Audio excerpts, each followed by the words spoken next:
I've been looking back along this winding road to the old familiar markers of the mercies I have known.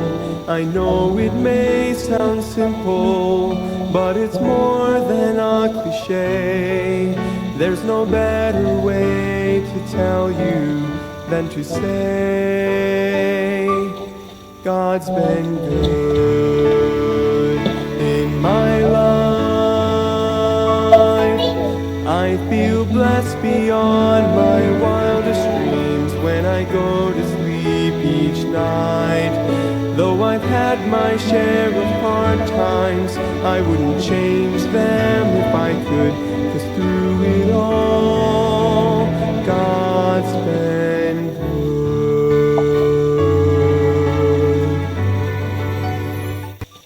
Magandang gabi po sa ating lahat at salamat muli sa ating Panginoon sa kanya pong kabutihan sa bawat isa po sa atin at hanggang sa mga oras na ito ay tayo po ay malusog, malakas, buhay at patuloy na ginagamit sa kanya pong gawain. Ano ho? At tayo po muna ay manalangin bago po natin basahin ang ating pong talata ngayong gabi. Kilang Diyos, salamat po muli sa pagkakataong ito. Pagbalain niyo po ang aming pag-aaralan ng inyong salita upang meron po kayong matutunan at maisabuhay, Panginoon. At ganoon na rin po sa mga nakikinig, saan man sila naroon, patuloy silang abutin, mga pangangailangang spiritual. Courage niyo po ang inyong mga anak, Panginoon. At pagpalain niyo po ang kanilang pamilya. Muli, give us understanding as we read and learn the Word of God tonight. In Jesus' name I pray. Amen. Dito na po tayo. Last na po ito sa Mark chapter 16. Ano ho? 12 to 20. Sa araw po ng bukas ay nasa ibang book na po tayo sa Luke. Ano ho? Alright. So the Bible says in Mark 16 verse 12 to 20, after that he appeared in another form unto two of them, as they walked and went into the country, and they went and told it unto the residue, neither believed they them. Afterward he appeared unto the 11 as they sat at meat, and upbraided them with their unbelief and a hardness of heart, because they believed not that which had seen after him after he was risen. And he said unto them, Go ye into all the world, yan po ang pamagat natin, and preach the gospel to every creature. He that believeth and is baptized shall be saved, but he that believeth not shall be damned. And this sign shall follow that them that believe. In my name shall they cast out devils, they shall speak with new tongues, they shall take up serpents, and if they drink any deadly thing, it shall not hurt them. They shall not lay hands on the sick, and they shall recover. So then after the Lord had spoken unto them, he was received up into heaven, and sat on the right hand of God. And they went forth and preached everywhere, the Lord working with them, and confirming the word with signs following. Amen. So, ito pong mga talatang binasa po natin, patungkol po ito sa Great Commission. Dito sa Book of Mark. Alright, so kung sa Matthew ay chapter 28, 19, and 20, dito naman sa Book of Mark, ito po yung Great Commission. Okay? So, una pong salita dito yung upbraided, oneidizo sa Greek, reproach. Reproach. Ang ibig sabihin po ng reproach, address someone in such a way as to express disapproval or disappointment. Bakit? Bakit po ni-reproach ng Panginoon? Bakit po na-disappoint ang Panginoon sa 11 na ito? Alright? Sabi niya, with their unbelief and hardness of heart, because they believe not, sabi dyan sa verse 40. Hindi kasi nila naniwala. Alright? At matigas pa yung puso nila, hindi sila naniwala sa Panginoon na siya'y buhay na. Oo. So, yung preach naman po dito, preach the gospel, sabi ng Biblia, keruso, to herald or proclaim. Yung working with naman po dito, sonergio sa Greek, to help or operate. At mababasa niya rin po yung confirming dyan na to stabilize, establish, or to make firm.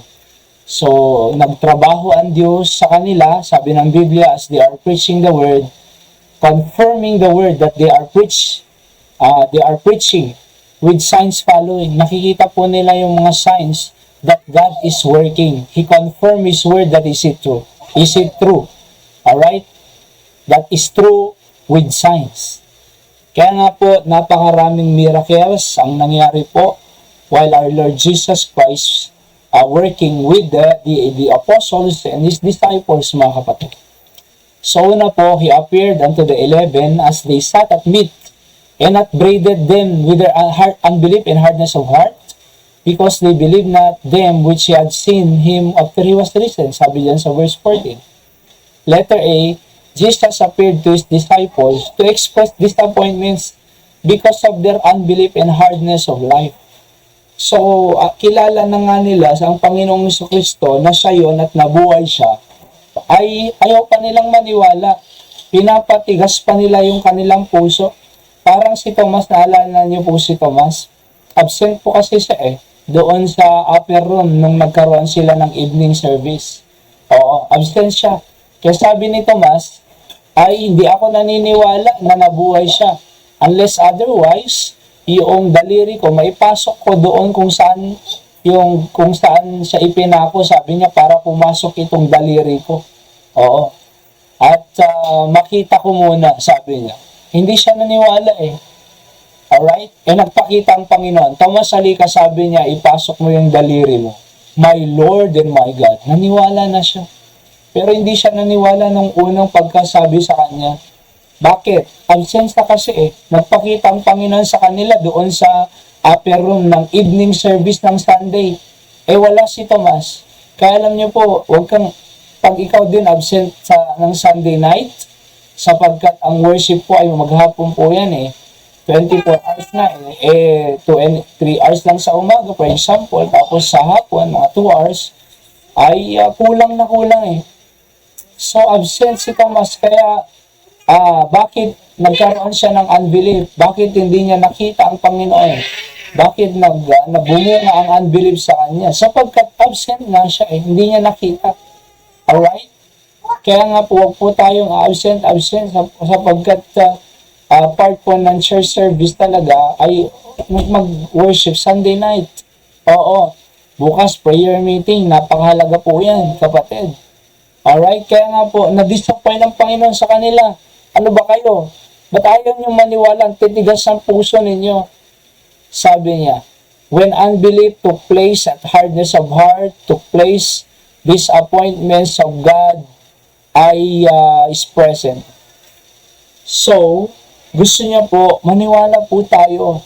Diba? Because, alam niyo po ba ang salita ng Diyos, lahat na nakasulat dyan, totoo po yan. Oo, mangyayari kahit mga prophecy po. Kahit ano pong makita mo dyan na words, pangako ng Diyos, totoo po yan. Di po nagsisinungaling ang Panginoon.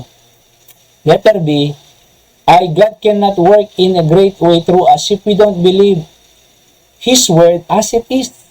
Hindi po makaka-work in a great way ang Diyos pag hindi po tayo naniwala sa Kanyang salita as it is. Di ba? Oho. So, kinakailangan po paniwalaan natin, sundin natin, gawin natin upang makakita ng great way na gagawin ng Diyos. Letter C, doubt will weaken our faith. Hindi po magpapataas ng faith ang doubt. Oho, hindi po mag-i-increase ang faith natin sa doubt. Hindi po tayo titibay sa pananampalataya pag may doubt. Kaya instead doubting the Word of God, remember that every word there is inspired. All scripture is given by inspiration of God. Diba sabi ng Biblia? And is profitable for doctrine, reproof, correction, and instruction with righteousness. Sabi doon. Kaya nga po panampalatayanan. Bakit? Inspired po yan buhay. Inspiration means theopnostos or God-breathed. Ang buhay ng Diyos ay nandyan. Kinakailangan po tayong maniwala. Okay? So, na-disappoint ang Panginoon sa mga apostles, disciples. Bakit? Because of their unbelief at hardness of heart. Matigas ang puso nila. Pinakamaganda po, pakumbaba tayo, Panginoon, tawarin niyo po ako, at Panginoon, gumawa ko sa aking buhay, upang makita ko ang many great things na gagawin nyo through me. Ganun dapat.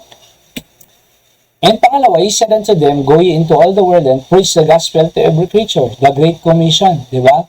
Sabi diyan sa verse 15 and verse 16. And then 17. They cast out the many devils in the name of God. Alright? At may mga signs shall follow them that believe. Nakikita nilang power ng Diyos. Letter A, sabi ko, God commands His church to preach the gospel to every creation, every creature. Alright? Sa lahat ng tao. So, kinuman ng Panginoon ang church to preach. Kaya nga, pag part tayo ng church, kapatid, kinakailangan involved in soul winning, in preaching the gospel. Because soul winning is not an option, is not a, hindi lang option yan, it's not a suggestion, but it is a command to follow, whether you like it or not. So, preach the gospel. Alam niyo po ang soul winning, ang pinakamadaling gawin sa church. Soul winning, witnessing, sharing that Jesus saves. Alright? So, napakadali Sa totoo lang po ang mag-soul winning. Binabalik ko po ngayon yung soul winning a day ko. Kasi po, dati-dati, nagso-soul winning a day pa ako noon. Before, bago yung pandemic, di ba? Talagang 5 taon din po ako araw-araw So, pero naputol po nung Pero binabalik ko po. So, bakit? Sapagkat sabi ko nga, yan ang pinakamadaling gawin. At tubukan niyo pong mag-soul winning. Ikaw ang pinakamasayang Kristyano pag nag-witness ka ng gospel. Alright? Pag may raming naliligtas sa kaluluwa, or 1, 2, 3, binahaginan mo ng ebanghelyo ng ating Panginoon, at sila'y maliligtas sa impyerno at magkaroon ng buhay na walang hanggan sa langit, ay ikaw yung pinakamasaya. Bakit? Priceless ang kaluluwa. At makikita mo sila doon. That is a great treasure. God will crown you the crown of rejoicing pag nangyari yan. Letter B, the church must fulfill the Great Commission because this is our mission. Kailangan ma-fulfill po yan. Bakit? Ito ang mission natin Ano yung Great Commission? Soul winning. Ano pa? Baptizing them in the name of the Father and of the Son and of the Holy Ghost. Diba? Kaya nagbabaptize po tayo sa mga ligtas. Pag hindi ligtas, hindi natin binabaptize. Pag hindi pa tumanggap sa Panginoon, hindi pa natin binabaptize. Sapagkat una muna, tinanggap si Kristo, maging anak ng Diyos, at maligtas bago yung baptism. Yan po ay nasa Great Commission. Alright? And then teaching them to observe to all things whatsoever I have commanded. Discipleship, kapatid. Kaya may soul winning class po tayo dito sa Candon, may discipleship class.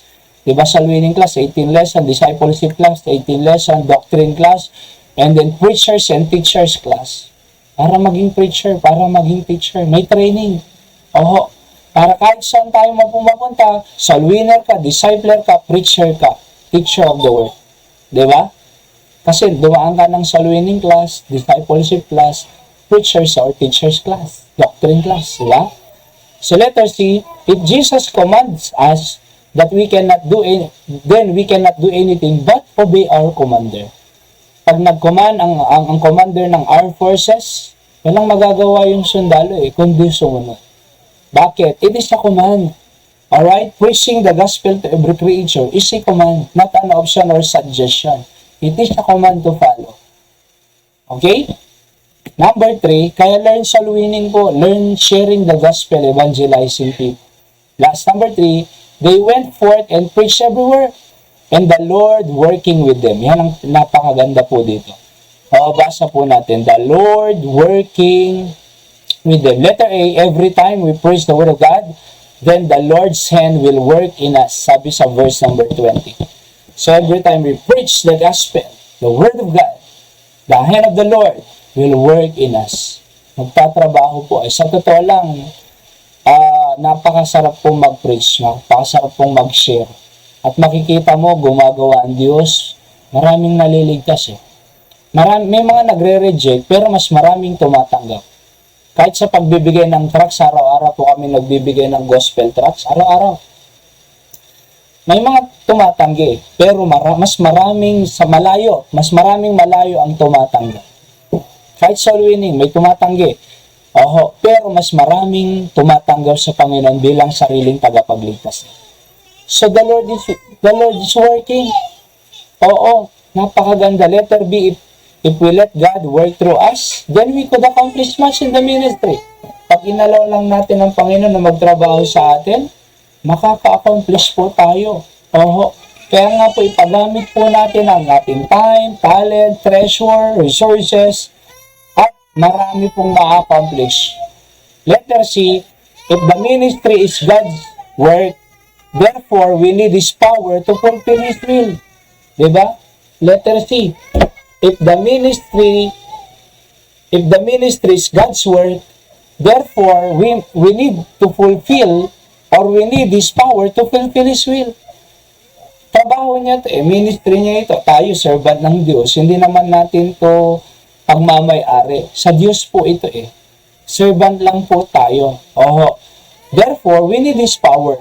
Bakit? Pag walang power ang Diyos at power natin ang ginamit natin, walang mangyayari sa gawain ng Diyos. Kaya nga po tayo nananalangin ng power ng Diyos to fulfill the ministry. Letter D, God sent confirming the word with signs following. So yung kamay ng Diyos, kino-confirm yung salita ng Diyos na pinapangaral natin with signs following. Maraming naliligtas. Maraming mga signs yan. Sasabihin nila, tiyak ko sa langit ako. Ano yung signs yan? Nababago ang buhay. Dati may bisyo, ngayon wala nang bisyo. Dati tamad, ngayon masipag na. Dati ay corrupt, ngayon hindi na. Dati ay maraming nagda-drugs, ngayon bagong buhay na. Dati ay LGBTQ+++, ngayon talagang lalaki na, babae na, tunay na. So makakakita ka ng changed life, kapatid. Diba? At sa ating principles of the day, our mission is the Great Commission. Number 2, doubt in God's Word is detrimental to our faith. Oo, pag nagduda tayo. Number 3, working in the ministry is not about our power, but God's power to fulfill His will. We need His power. Let's pray for power. Let's pray. Dakilang Diyos, salamat sa inyong salita. Bless niyo po sa aming buhay. Manatili po ito at patuloy na maging pagpapala sa bawat nakikinig, sampu ng kanilang pamilya, O Diyos. Naway ang aming family, maisama namin sa inyong ministry. May kung hindi paligtas, maligtas, Panginoon, sa impyerno, magkaroon buhay na walang hanggan. At ganun din po patuloy kami gamitin. In Jesus' name I pray with thanksgiving. Amen. Yan po ang ating daily words of encouragement po. God bless us all. At magandang gabi, Kuya Mark Anthony, Kuya Anthony dyan sa Batak City. Brother Clyde Mansano, patuloy ka ng pinag-pray, Brother Clyde. At sa iyong review para sa board exam. Pag-pray po natin si Brother Clyde. At magbo-board po siya ay criminology graduate. Alright? At makapasa sa board exam at maging ganap na sabi niya noon ay ano yun, Brother Clyde, yung BFP. Okay? So ang Diyos pong magpala sa atin. See you po on our next episode. God bless us all.